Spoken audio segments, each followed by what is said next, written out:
ये आकाशवाणी रायपुर है। छत्तीसगढ़ी समाचार बुलेटिन के संग धर्मेंद्र दुबे के जय जोहार। आज के प्रमुख समाचार। द्रौपदी मुर्मू आज देश के 15वां राष्ट्रपति के रूप में लीन शपथ। किहिन कि देश के दूर दराज के जगह ले घलो एक जिन गरीब माई लोगिन बन सकथे राष्ट्रपति। छत्तीसगढ़ विधानसभा के मानसून सत्र के चौथा दिन आज विपक्षी सदस्य मन सरकारी भुइयां में भू माफिया मन ला कब्जा दिवाए के लगइन आरोप। राजस्व मंत्री राजस्व निरीक्षक और पटवारी ला निलंबित करे के करीन घोषणा।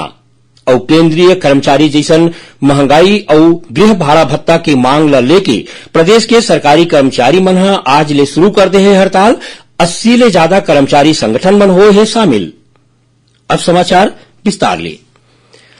द्रौपदी मुर्मू आज देश के 15वां राष्ट्रपति के रूप में शपथ लीन। संसद के केंद्रीय कक्ष में एक ठिन समारोह में प्रधान न्यायाधीश एन.वी. रमण ओमन ला शपथ दिवाइन।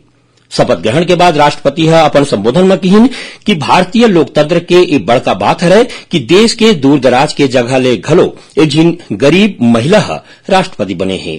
राष्ट्रपति कहिन कि संसदीय लोकतंत्र के रूप में 75 साल में भारत आम लोगन मन के सहमति ले प्रगति के संकल्प ला आगू बढ़ा है।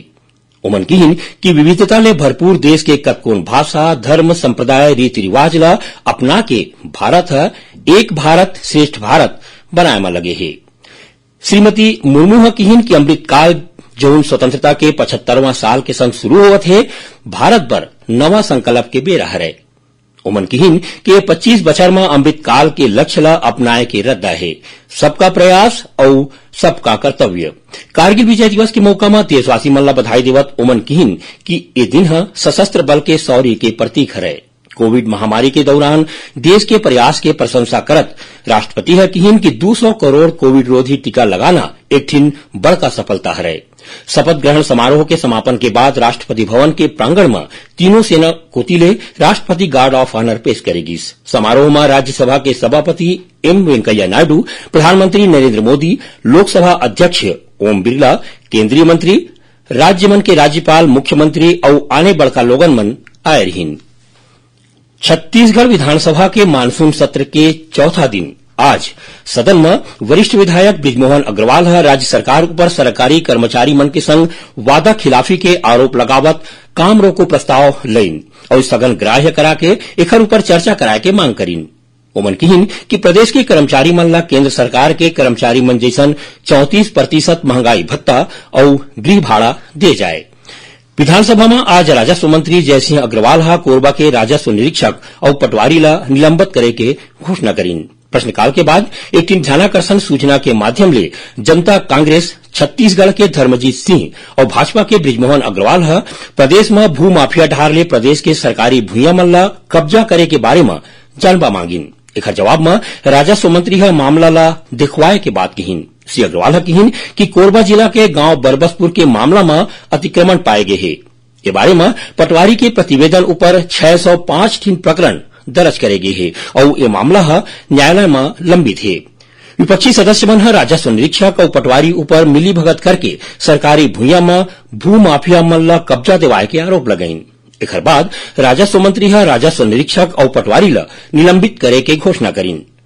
सदन में आज शून्यकाल के दौरान भाजपा विधायक शिवरतन शर्मा प्रदेश में बिगड़त कानून व्यवस्था के मामला उठाइन। उन्हें भाजपा के बृजमोहन अग्रवाल कोयला चोरी और बाढ़त आपराधिक घटना ऊपर सदन में चर्चा कराए बर कहिन।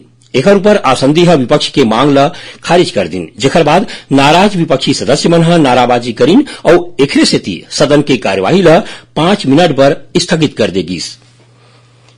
केंद्र सरकार के कर्मचारी मन जैसन 34% महंगाई और गृह भाड़ा भत्ता की मांग ल लेके प्रदेश के सरकारी कर्मचारी मन आज ले हड़ताल में चले गए हैं। छत्तीसगढ़ कर्मचारी अधिकारी फेडरेशन के बैनर में एक कर्मचारी मन 29 जुलाई तक हड़ताल करही। ये हड़ताल में 80 ले ज्यादा कर्मचारी संगठन मन शामिल हो है।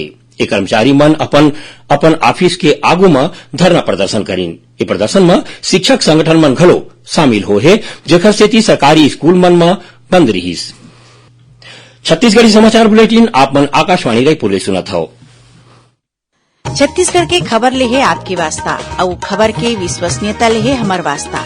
आकाशवाणी समाचार रायपुर के प्रादेशिक समाचार बुलेटिन के संगे संग हमार समसामयिक कार्यक्रम आप रेडियो के संग अपन मोबाइल में घलो सुन सकत हो। आकाशवाणी समाचार फेसबुक, ट्विटर और यूट्यूब में घलो हावय। हमार फेसबुक पेज हरे Chhattisgarh news on AIR, Twitter handle CGAIR news और हमार यूट्यूब चैनल हरे छत्तीसगढ़ AIR न्यूज।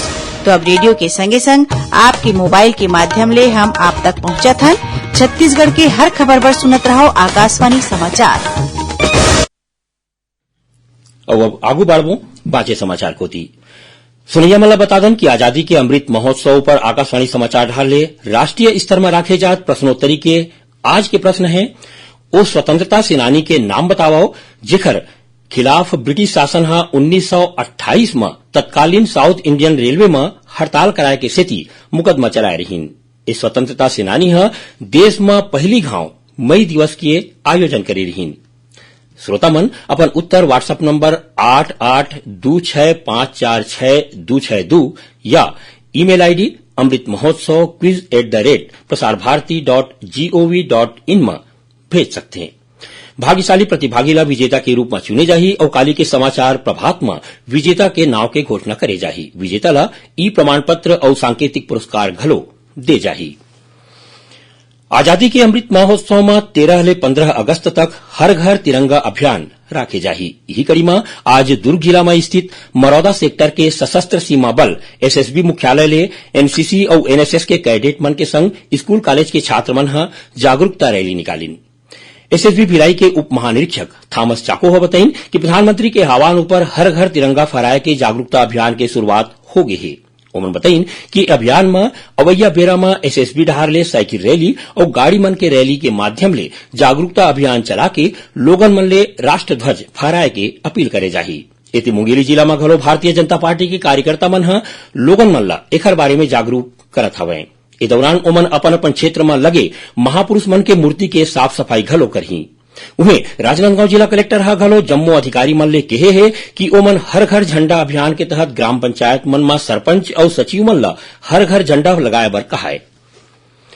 राष्ट्रव्यापी टीकाकरण अभियान के तहत अब तक 202 करोड़ 17 लाख ले ज्यादा कोविड रोधी टीका लगाए जा चुके हैं। केंद्रीय स्वास्थ्य मंत्रालय बताइन कि काली 16,82,000 ले ज्यादा टीका लगाए गिस। इति छत्तीसगढ़ में घलो कोरोना टीकाकरण अभियान में तेजी आगे है। अब तक प्रदेश में 4 करोड़ 40 लाख 99,000 ले ज्यादा टीका लगाए जा चुके हैं। उन्हें दुर्ग जिला में 30 जुलाई ले 1 अगस्त तक प्रिकॉशन डोज लगाए बर विशेष अभियान चलाए जाही। ये 3 दिन में 5 लाख लोगन मन ला टीका लगाए के लक्ष्य रखे गए हैं। उन्हें प्रदेश में काली कोरोना संक्रमण के 196 नवा मामला आगू आए हैं। प्रदेश में 28 जुलाई के हरेली तिहार उत्साह के संग मनाया जाही। ये मौका में मुख्यमंत्री अपन घर में कृषि यंत्र के पूजा करही तो उन्हें छत्तीसगढ़ी लोक कलाकार मन सुआ, कर्मा, ददरिया और गेड़ी नृत्य के प्रस्तुति दीही। यही दिन ले प्रदेश में गौमूत्र खरीदी के अभियान घलो शुरू हो जाही। गौमूत्र खरीदी बर 4 रुपया प्रति लीटर के भाव रखे गए हैं। मुख्यमंत्री दुर्ग जिला के पाटन विकास खंड के करसा गांव ले गौमूत्र खरीदी के शुभारंभ करही। ये मौका में करसा गांव में कृषि सम्मेलन के आयोजन घलो करे जाही। अब थोड़को समाचार सार में मुख्यमंत्री कारगिल विजय दिवस के पूर्व संध्या में भारतीय जवान मन के वीरता ला नमन करत कारगिल युद्ध के शहीद मन ला अपन श्रद्धांजलि दे हवय।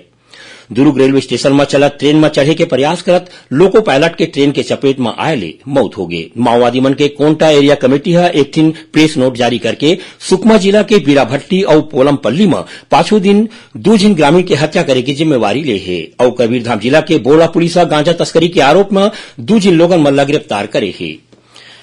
आखिर में प्रमुख समाचार एक घाव फेर। द्रौपदी मुर्मू आज देश के 15वां राष्ट्रपति के रूप में लिन शपथ किहिन कि देश के दूर दराज के जगह ले घलो एक झिन गरीब माई लोगिन बन सकथे राष्ट्रपति। छत्तीसगढ़ विधानसभा के मानसून सत्र के चौथा दिन आज विपक्षी सदस्य मन सरकारी भूया में भू माफिया मन ला कब्जा दिवाए के लगइन आरोप। राजस्व मंत्री राजस्व निरीक्षक और पटवारी ला निलंबित करे के करीन घोषणा और केंद्रीय कर्मचारी जैसन महंगाई और गृह भाड़ा भत्ता के मांग ला लेके प्रदेश के सरकारी कर्मचारी मन आज ले शुरू कर दे है हड़ताल। 80 ले ज्यादा कर्मचारी संगठन मन हो है शामिल।